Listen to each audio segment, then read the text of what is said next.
परमात्मा चाहते हैं कि आप यहाँ से निकलो, इस झूठे सुख को भूलो, इससे परिचित हो जिसको तुम सुख मान बैठे हो। कबीर साहब कहते हैं झूठे सुख को सुख है, ये मान रहा मनमोद, ये सकल चबीना काल का, कुछ मुख में कुछ गोद।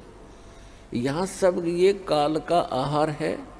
इस झूठे सुख को आप सुख मान बैठे हो, ये सुख नहीं है। आज आप जिसको सुख मानते हो उस व्यक्ति के पास सभी सुविधाएं उपलब्ध हैं। अच्छा मंत्री है, मुख्यमंत्री है, सब सुविधाएं हैं, पुत्र भी हैं, पुत्री भी हैं, आगे संतान भी ठीक है।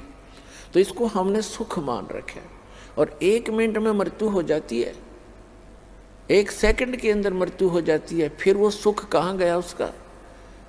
फिर कहीं गधा बनकर, कुत्ता बनकर गली में खड़ा होगा, खा के ये सुख। तो परमात्मा याद दिलाते हैं कि तन धर सुखिया कोई ना देखा, जो देखा सो दुखिया हो। उदय अस्त की बात करत है मन, सबका किया विवेका।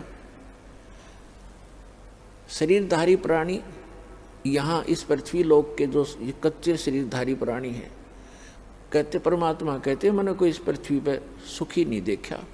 और जो उदय अस्त की बात करते हैं, उदय अस्त का अर्थ है चक्रवर्ती राजा,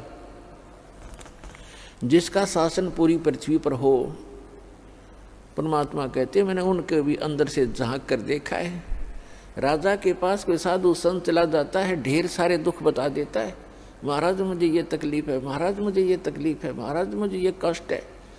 तो परमात्मा कहते हैं उदय अस्त की बात करे मैंने सबका किया विवेका हो।